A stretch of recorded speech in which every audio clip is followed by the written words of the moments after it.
Hello, Benny. Hi. Hey, baby. I know. How was your day? It was fine. No, how is your day looking? How's your day beginning to look like? Good? Good. How's your day been? Good. Let's thank God for life.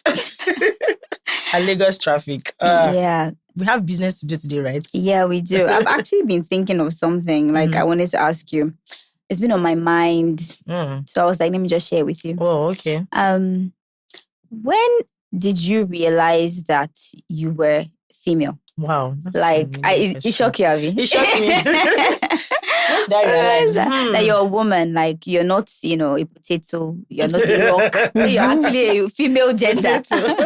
That's a very, very intense question. I think when I realized I started growing like breasts, I think.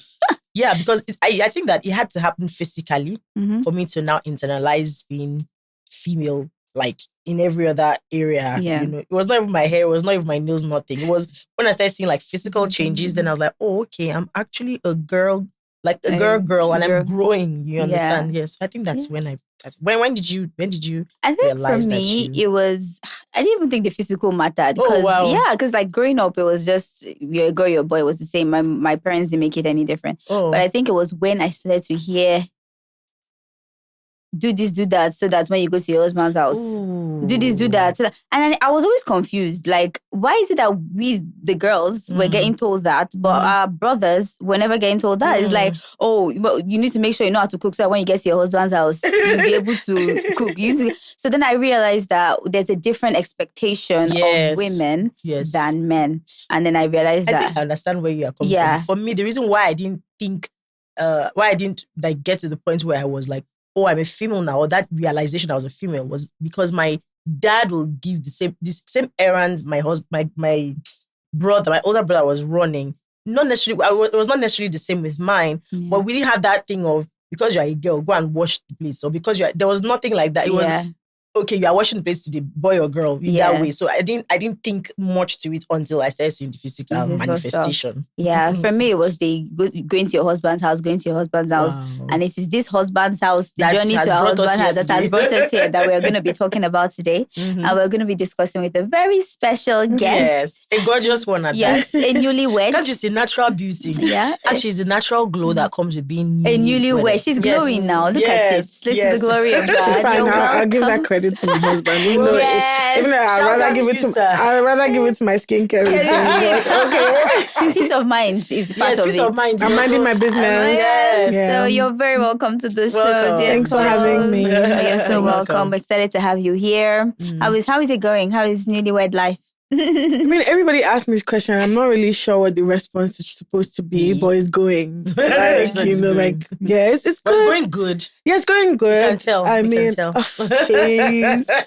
It's going good. I wouldn't say much has changed in my life beyond the very little things like being forced to watch football every Saturday and Sunday. But it's going okay. I'm enjoying it. Yes, can't complain. Yeah. Hopefully, won't complain. Amen. But that's good. But when people say they don't experience changes or like it's not that drastic or something like that, I'm always like, are you sure? Because first, your bed space has changed.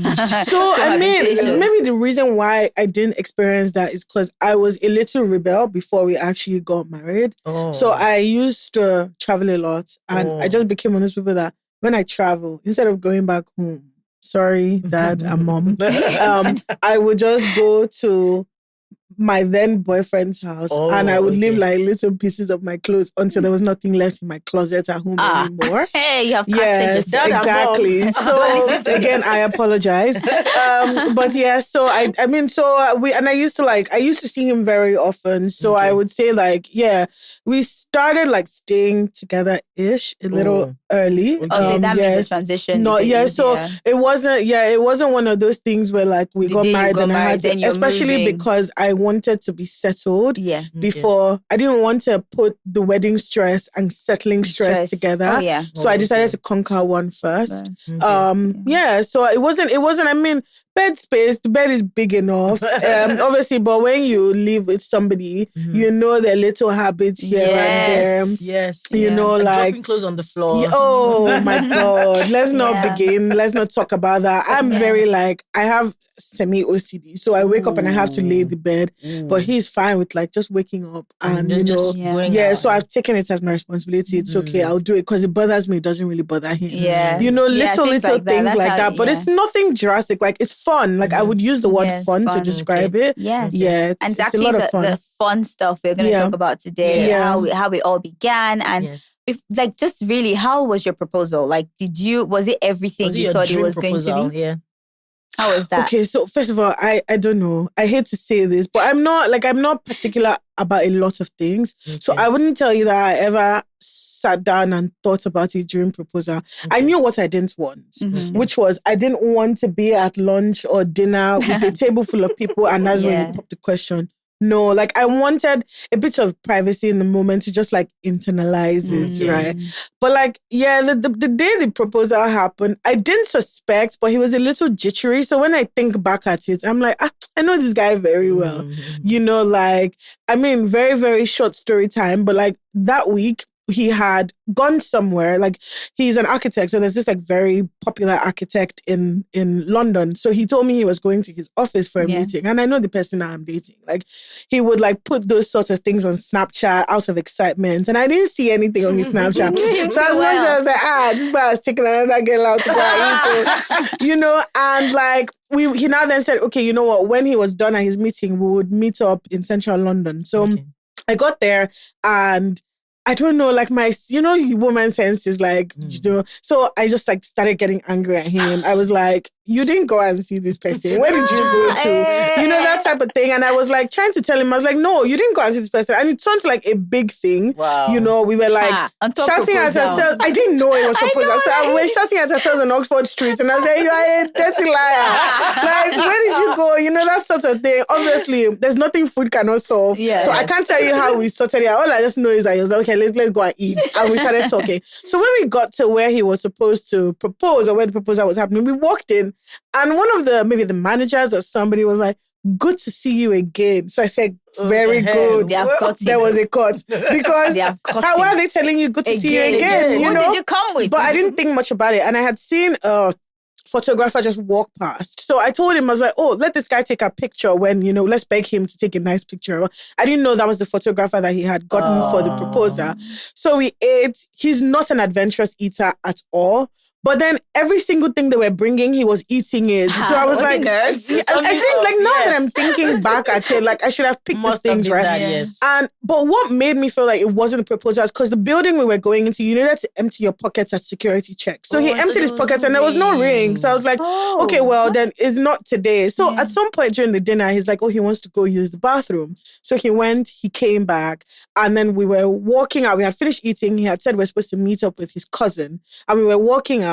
And he just like went on one knee at like on a place, and then the photographer came. So like, this guy was for you. He was like, yeah. So I was like, how did you get the ring? So he told his friend to come and went to the bathroom to meet his friend to get the ring. You know, and it was just like, it was so well thought out. Yeah. And then by the time I walked downstairs, he had invited like a few like friends and family, and he was like surprised, So it was perfect. Like I was really happy, but I wouldn't tell you like I had like, I know anything you want to do is okay. Do you understand? Like, like I would appreciate anything, you know. But it was very beautiful and very dreamy. I think that's really lovely because sometimes we're so like, we want it to be grand, want to be in a helicopter, want to be in a canoe or whatever, the ship. Everybody's dreams are different. But thing is the thoughtfulness that counts, honestly. Is that like the intentionality of course, and how he went about it. So that's really beautiful. I think people always like to be proposed to with their loved ones. Like there's something new about trend. you just wanting, you just want your loved ones to be there when that big moment is happening for you. And I think it's beautiful. And it was not even about the whole process he went through. It was just the thoughtfulness of what he did.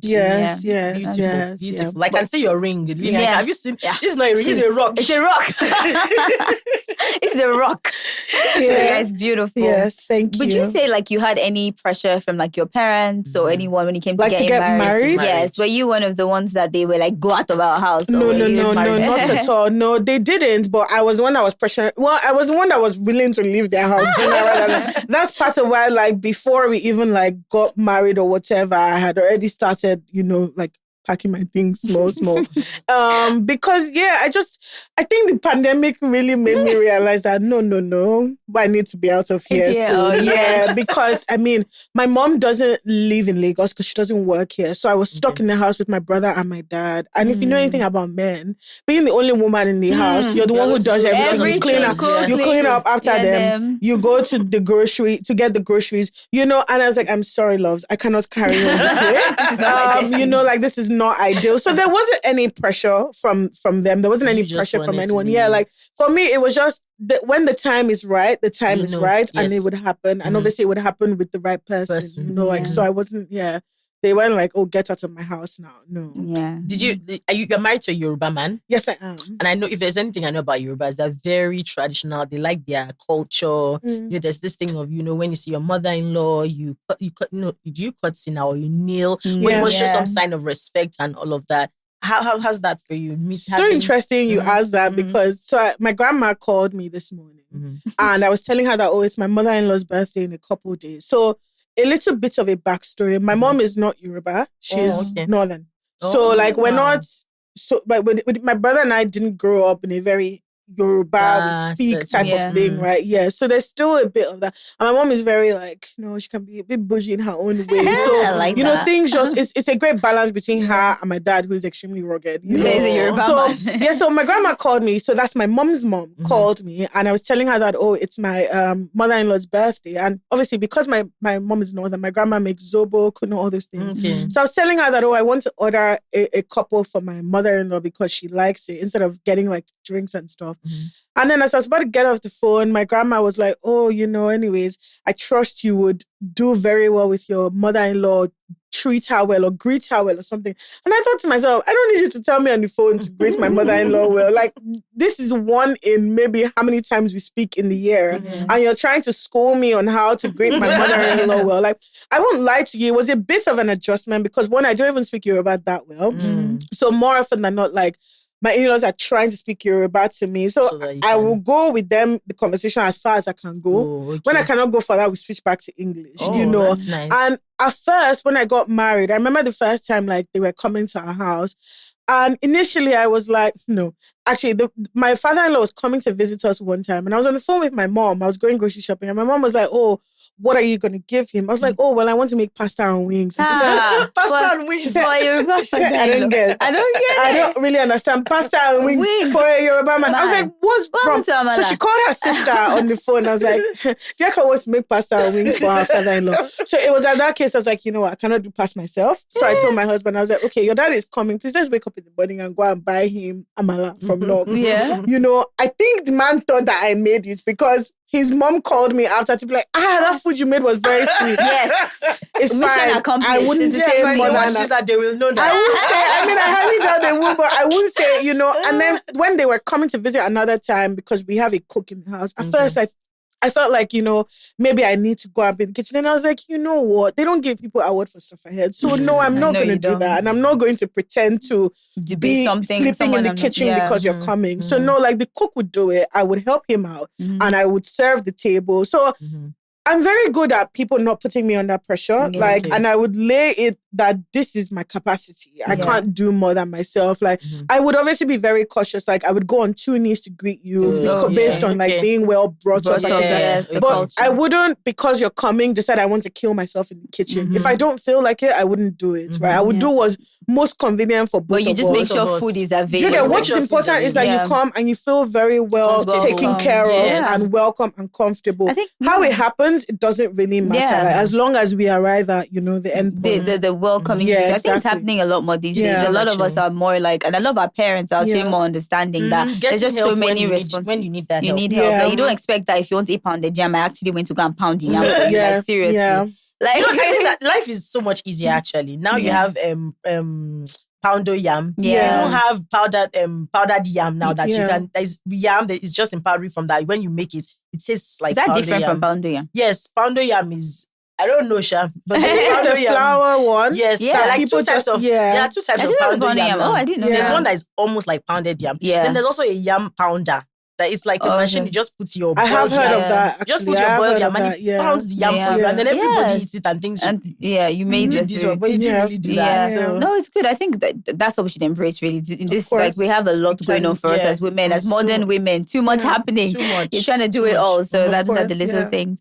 But speaking about involvement as well, how much involvement did your parents have in the wedding? Like, were they like in your face, or was it like? Did you own your wedding or did they own it for you? There's a smile already. Yeah, so because like my mom used to be an events planner. Oh. Yes, she used to be she used to be an events planner and events manager, an OG one as a matter of fact. So obviously it was a no-brainer for me that I wanted her to plan my wedding because I trust her more than I would trust anybody else that I would go and give money. And because she knew people like in the same industry space, she was able to pull a lot of favors and things like that. So I mean, and I remember like when we first started the planning, like my mom would say something and I would tell her, oh, will it be nice? And one day she called me on the phone and she's like, don't you ever ask me again, will it be nice? Because since you've known me, have I done anything that's not nice? Like, it is insulting for you to think that I am not. So I learned to stop asking. So if she says to me, this is it, I would air my opinion, right? And I would let her know what I want. But like she ran with and did a lot of things. And like, I mean, I would say that the wedding was beautiful. It was what we wanted. You know, it was also like very well coordinated and all of that. Like, so yeah, my dad was just doing what dads do, which is, okay, how much is the bill?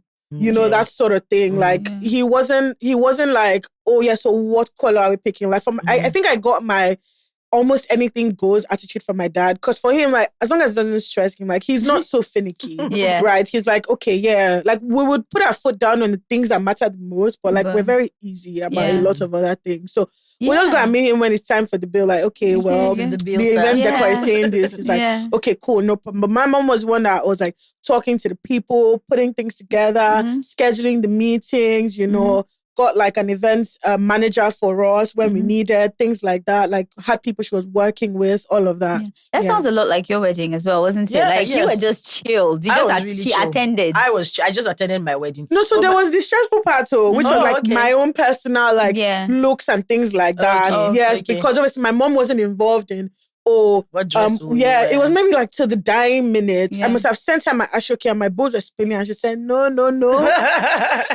you're not going to go like this. So I think like that was as far as it went. Like in terms of but like I knew what I wanted. You know, I also got a very brilliant stylist who helped me out, you know, with my look. So she was just like the event. I was like, okay, my look.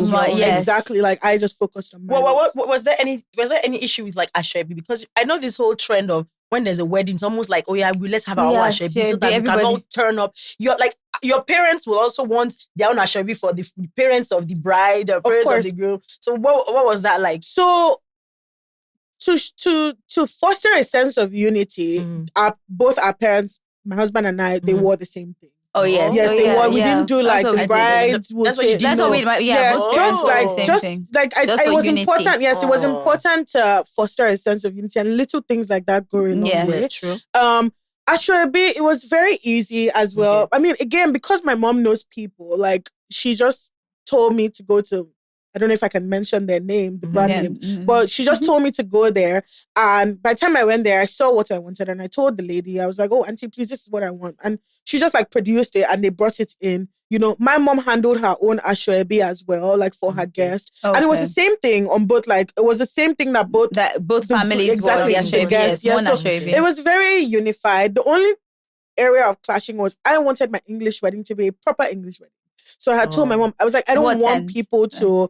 I wanted people to wear like dresses and like suits and things like that. But my mom was like, nope, they're going to wear gele. And they're going to... So what I did was our own guests, I told them, I was like, you need to wear English. Not like everybody adhered to it.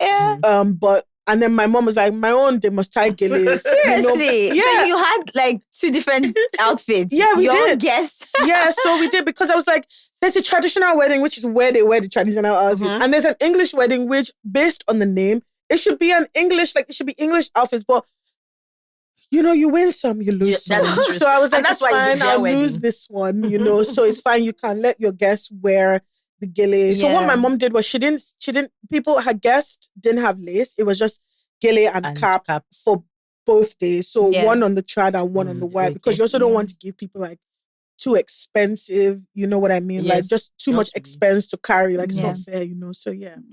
Oh, that sounds good. That's really good. How involved was your husband as well in all of this? Yes. Too involved and too efficient. Yes, like so his nature is he's very, very, very, very hands-on. Yeah, so like he was very involved in obviously, there's that whole secret of like keeping your outfits away from him. So I didn't show him my outfits until he saw me on the morning, but like even down to like the finances. So because I got a stylist, things would obviously change, right? So Tosin will come. Tosin is my stylist. He'll call me and he'll be like, we need to change this. We need to do it. I'll be whispering to him on the phone in the house, please don't let Bayo know. Please don't because if he hears me on the phone talking about money, he will get so angry. I remember when I was going for the fitting of my my court outfit and it was in Yaba and I was stuck in traffic, like closing time traffic, Bayo had called the lady I was going to go and meet and had given her a good talking down. So by the time I got there, he had called his friend who knows the lady. By the time I got there, his friend called Anita and was like, okay, you have arrived because he already called me. Like, so he was very, very involved. Yeah, he was very hands-on in the entire. Even the morning of the white wedding, he woke up at 4 a.m. to go to the venue just to make sure like everything was done. He's an architect, so I think he was very, very hands-on. I was probably even the more laid-back person. I think close to the wedding, when I saw that all his outfits were ready, I was like, oh crap, this guy has gone and I'm still here dragging my feet. So I became under pressure. Yeah. But was it the same for you? Was your husband hands-on at the wedding, or were you both just laid back? I was actually recording. I was doing something then. I was doing one recording like that. So my husband was hands-on.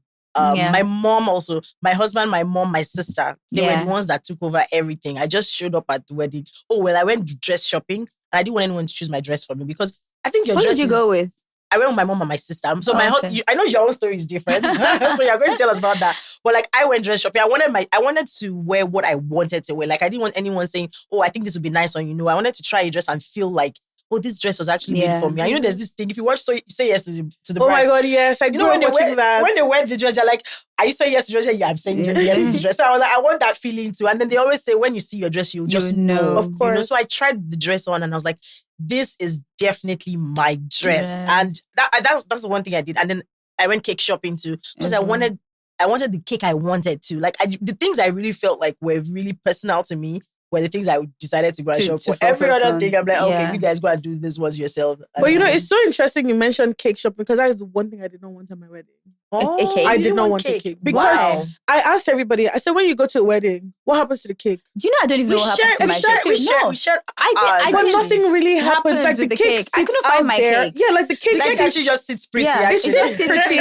They cut it. And then you don't know where the cake goes. You don't know what happens because I think most people get dessert, right? Yes. So, I mean, except some people decide that they want the cake to be part of the dessert. Yeah. But I asked people, and most people could not give me a response. Honestly. I was like, so it's a waste of time and money. So I told my mom, I was like, I want a full dummy cake. Yeah. But obviously they were like, oh no, feeding the husband and new people. Yeah, they do that feeding the husband thing. Did you feed your husband? Couple? No. Did you feed your husband? No, I didn't do that. Did you feed your husband? Yes. So that was why we now decided we were going to have one layer that was going to be real, or 2 layers that were going to be real cake. And then the rest dummy. Because I was like, it's going to waste. No, it is. Like my sister's wedding, at the after party, I was dancing. I just saw the cake. The cake it's was still standing. Like, I had to be like, I had to who help me carry the cake. The cake was still standing. But I think nobody paid attention. I think that some families are intentional about that cake. They wait till like the ceremony is over and they start sharing it. Like for instance, I took like 1 layer and then my mom took and I think the second and the third one they shared it for like other family members, relatives and all of that.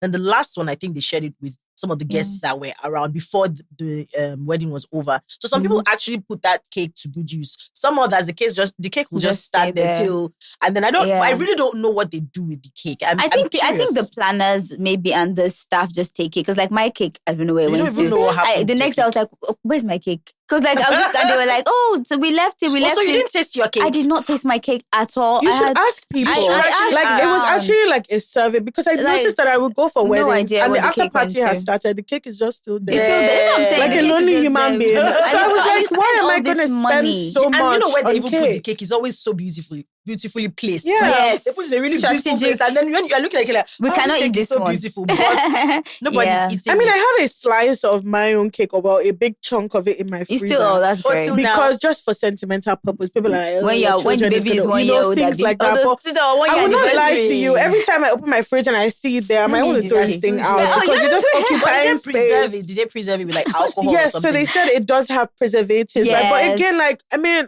the other day I bought groceries and there was nowhere for the groceries to be. And I was like, you need to go, because you're not occupying space. In the name of sentiment. Yeah. But I really would like to know like people's opinions in terms of like what you did in terms of when you're shopping. No, actually, no, not just the cake, but even in terms of when you're shopping. Because obviously I broke tradition. And I would like to know if other people are like me. Like I didn't go wedding dress shopping with any girls. I went to my husband. Wow. Genuinely, I went wedding dress shopping. Like we were hopping from store to store together. And to be honest, I quite enjoyed it, because he's my best friend. Like we're dated for like 10 years before we got married. So at this point, he's like, he's your opinion I trust. Of course. So it's funny, because when we went for his suit shopping, I met another friend of mine who was getting married, and he was there with his wife, and they were suit shopping. And then obviously I'm there with my husband, and no one said anything, because when it's the guy, no one says anything. Like you can go suit shopping with your husband. But then if you mistakenly say you went dress shopping with your husband, everyone's going to be like, no. I think because there's just like this whole thing around the big reveal, you know, which is, But it was still like a big, like when he saw me, I was like, yes! And I'm like, yes! No, but I think that in my own mind, I'm like, what's the hell? No, but look, you guys were dating for 10 years, please. It gets to a certain point where you're just like, I can't keep any secrets from you. Yeah, exactly. You've seen everything. You've seen everything, and then you tend to trust that person as well. So I think, to be honest, all these stereotypes, ladies, do what is in your mind. I think that when it comes to, sorry, Dieko, I don't think that when it comes to that dress thing, it's about, just do what's in your mind. For me, what makes you comfortable though? Okay. Like what makes you happy? If it's your girls, I agree with you. You go. If it's your girls, go with your girl. If it's your brother that you trust his opinion, go with your brother. If it's your dad, because nobody talks about dads. If it's your dad, my dad. Please, anyone go with their dad? Comment below. Let's know. My dad was emotional when I tried on my gown. I mean, I didn't go with anybody. Like I didn't. Yeah, so I mean, I had known the dress I wanted.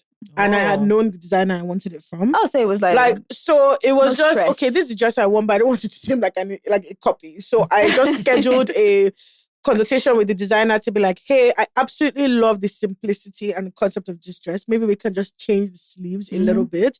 Like, so it was one of those things that I went to on my own, like even before I decided I needed a bridal stylist or whatever.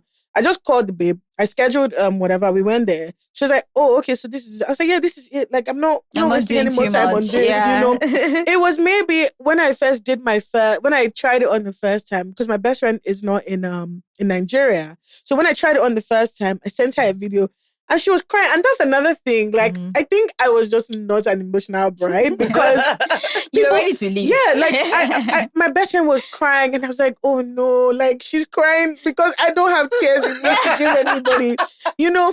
And then the second time I went was with a friend, Valerie. She came to visit me and I had to do my second fitting. So I was like, perfect, let me go with somebody, you know. Even though I knew what I wanted, when I traveled on holiday with a couple friends, for the fun of it, we went to different stores and I tried on dresses just for the experience of it. But I already knew what I wanted. And then when I did my final wedding dress fitting, when I got there, my stylist was like, oh, don't cry. I was like, bro, trust me, I'm not half a tear. Will you see here? And I tried it and I was like, okay, great. It fits. It looks nice. Let's go. Did you know what I mean? Have a budget for the wedding? And did you stick to that budget? Or did you overshoot your budget? Because I think that's always a challenge. A lot. Like, I'm going to stick to this budget. Then you see something pretty, you're like, let me just. So we definitely went above on the budget. But I would tackle it in different phases. So everything that has to do with my looks and all of that, I handled that just because like, I was like, okay, you know what, it's my money and nobody will really tell me what to do with my money. You know, so I knew what I wanted, but I definitely went above. And I always tell people that there's certain things that when I sit down and I think about, I feel like I was in a trance when I agreed to the price. And I'll give you one example, my gilly.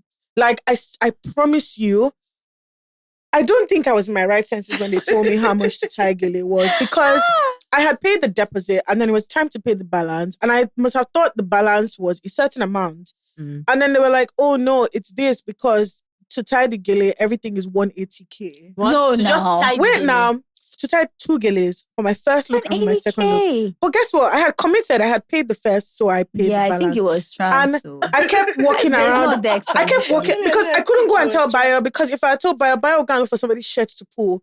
So I kept walking around in my house.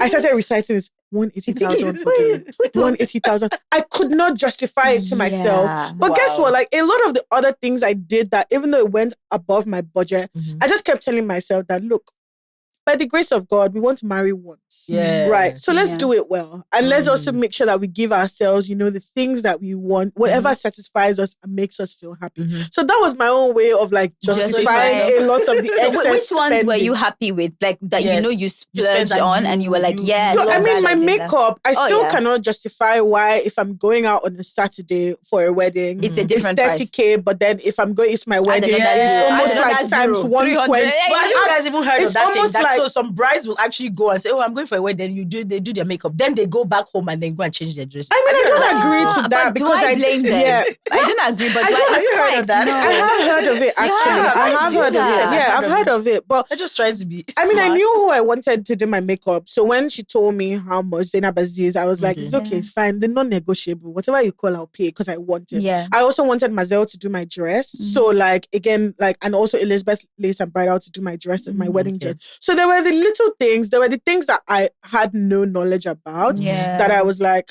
whatever you say goes. The price, you know, after all, you ain't gonna haggle. Yeah, but like little things like, you know, you have to get. Okay, so I don't wear frontals. So my wedding was my first time ever getting a frontal. When I was hearing the prices, I was like, is this what you girls in Lagos are paying? You guys are wearing for this thing? I'm like, this is what you people are paying. Wonderful. You know, things like that. And then you have to buy like 2 different hairs, one for the after party, one for the main. You know, little things like that. I mean, I wanted my shoes to be pretty. I didn't really care for my wedding shoes because of the style of my dress. Yeah, they're covered. But I don't know why people spend so much money on shoes. For like the pictures and the aesthetics. They actually most of the time. For the pictures and the aesthetics, obviously, the pictures they take while you're getting dressed, you know, it's important. So I did have like the things that I was like, okay, you know what, I want to stick within budget. And then I had the things where I'm like, okay, I have to go overboard. It's okay. Like, I will make the sacrifice that I need to make. Yeah. So your makeup was one of the overboard.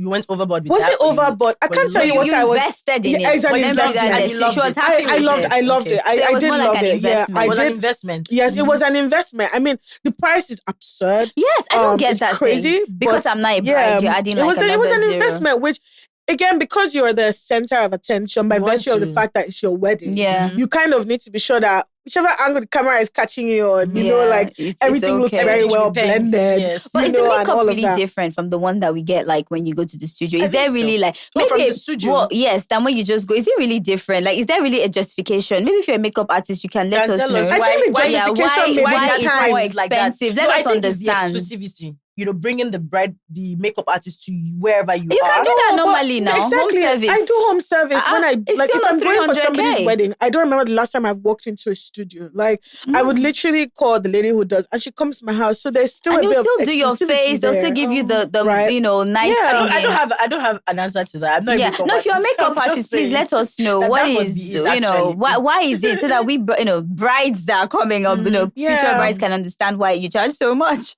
for weddings. Yeah. But what was your best part of the wedding? Yes, what would you say was your favorite part of the wedding? What was my favorite moment of the wedding?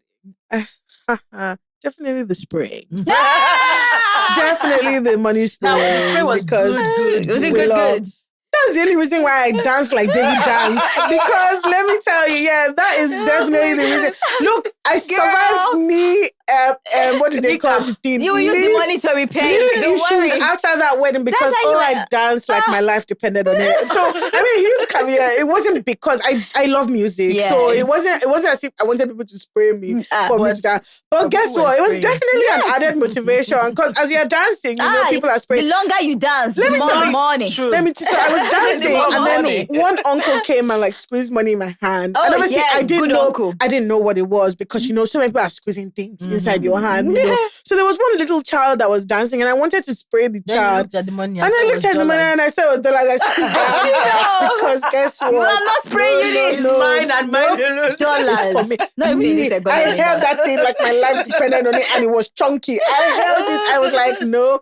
I just looked for one other Nigerian note and keep saying the thing. I keep dancing, you know. So, I mean, no, but yeah, my favorite part was definitely getting ready and just like being around like friends and family. You know, like I really appreciated all the people that like came for the wedding and like, you know, made it what it was, like just people's investment and commitment because they didn't have to, right? But they chose to. So I think it was just seeing all the love. That was definitely my favorite part. What was your favorite part of your wedding? I think it would be when Johnny Drill sang. That's nice. I'm a huge fan of Johnny Drills and he's a friend. So he came for the wedding and then he sang I'll be so promise you'll have him.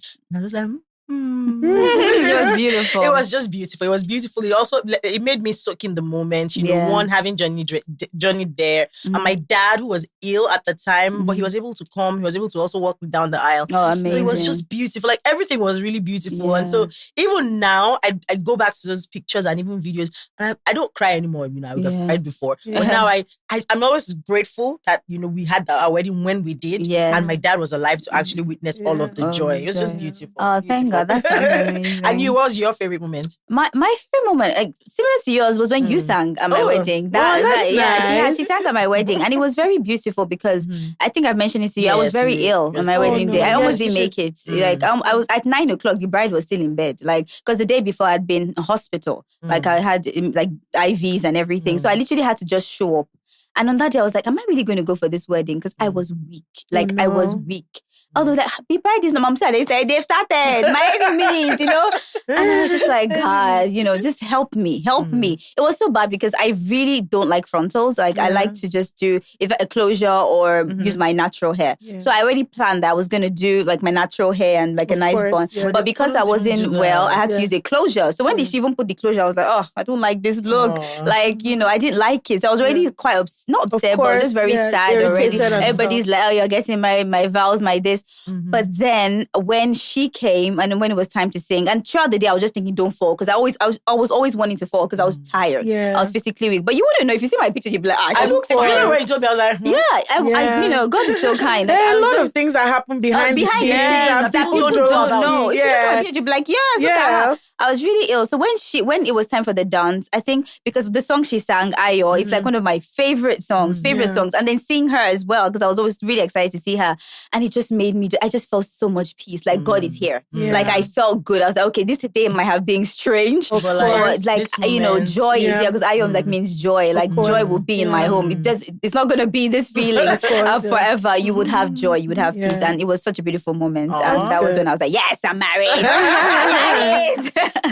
I think that when after you got married and then you went for the honeymoon phase, you're still in the clouds actually when you're on honeymoon and all of that. But like the moment you get back home and then everything now, like that's when reality dawns on you that, I'm now somebody's wife. I now have a home. What was that? What did it feel like? So mine was actually before the honeymoon. We were talking about it. Okay. So what I was telling her that the wedding was a week before my birthday. So my white wedding was the 23rd of April and then my birthday was the 29th of April. Literally, maybe 6 days or whatever.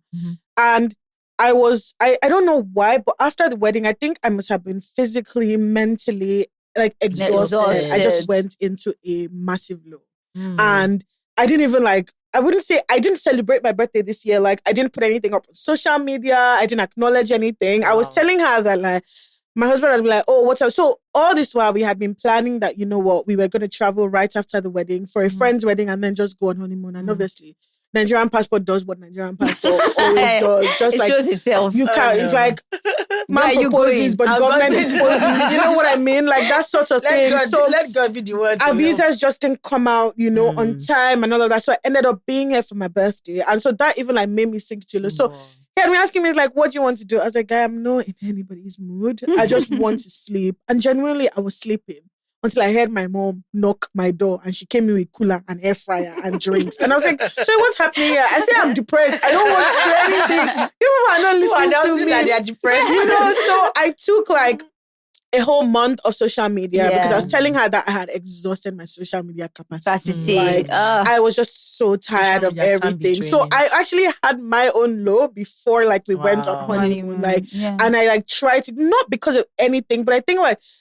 after all the planning, everything, the anticlimax or whatever they call it, right? And then just like reality dawns on you. You're like, okay, I'm not, like, there are times I even make a mistake. I'm like, oh, I'm going to my house. And I remember that shit. My house is my longer, this is now your house. You know, all that adjustment. It wasn't even so much so, oh, I'm somebody's wife now, But it was just, oh, shit. Like, real life has actually started. There's no more, like, running to daddy and mommy, to bail you out or to do all these things. Like, you need to be an adult, and you're now thinking about starting a family. And obviously giving your children a whole lot better than your parents gave you. Considering the fact that your parents gave you amazing things. Do you understand? Like, so it was a bit of that pressure, a bit of that imposter syndrome, a bit of that self-doubt, that shit, will I do well? Yeah, like little things like, I don't know how to go to the market. Like, if I go, they will probably swindle me, And so I was feeling a bit of pressure. I was like, hey, who's going to be doing all of these things? But thank God for technology. There's one guy who, for the life of me, if he stands here today, I don't know what he looks like.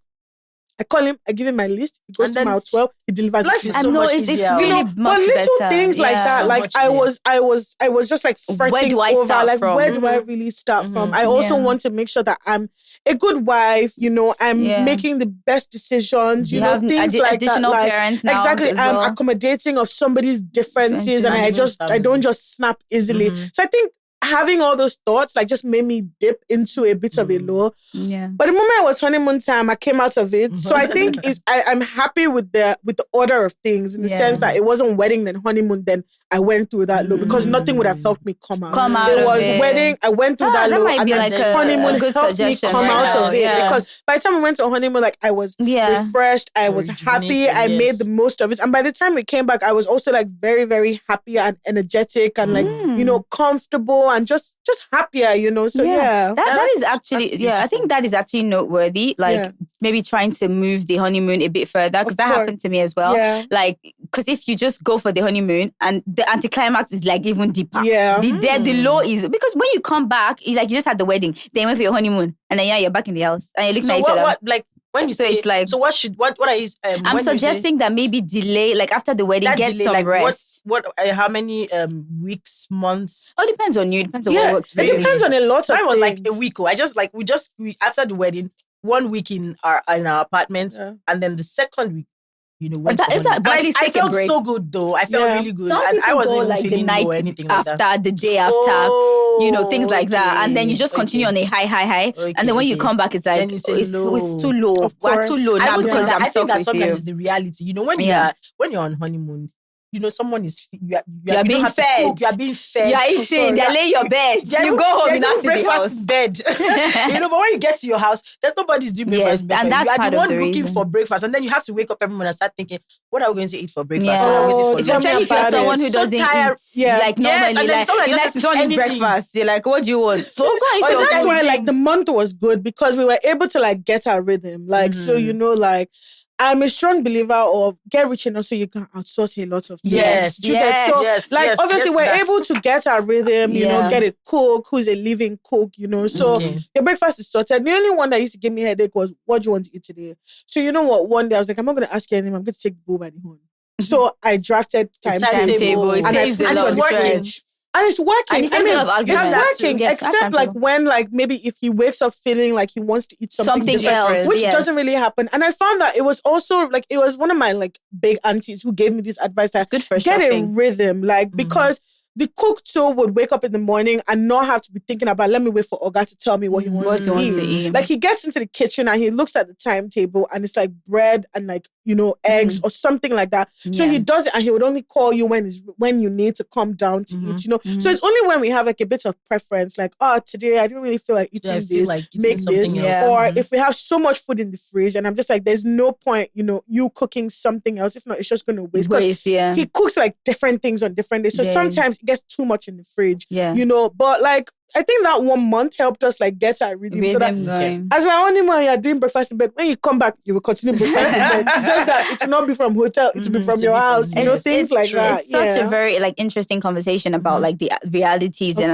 we're definitely gonna have a part 2 of this where we talk about that. But thank you so much for coming. Thank you for sharing your experiences. I'm sure we've learned a lot today. I just want to ask one question. What's the one advice you'll give any bride that's planning her wedding? What's that one thing you want to tell her? What should she not fuss about? Because I know there's a lot of fussing when you're ready for your wedding. I'm just like, if I don't get this, it has to be this. So what is, now that you've been there, what advice will you give a new bride? I mean, the first thing that comes to mind is just don't put yourself under pressure. Like, don't put yourself under any undue pressure. Like, do what you can and make sure that whatever decisions you're making it for yourself. Like, don't make it because you want to look a certain way, or you want to be associated with a certain brand, or makeup artist, or dress. Like, do what's most comfortable for you, because a lot of people told me this. There's life after the wedding. Yes. Right. And we're going to be talking about that. A lot of your investment should go into life after the wedding, not like finishing,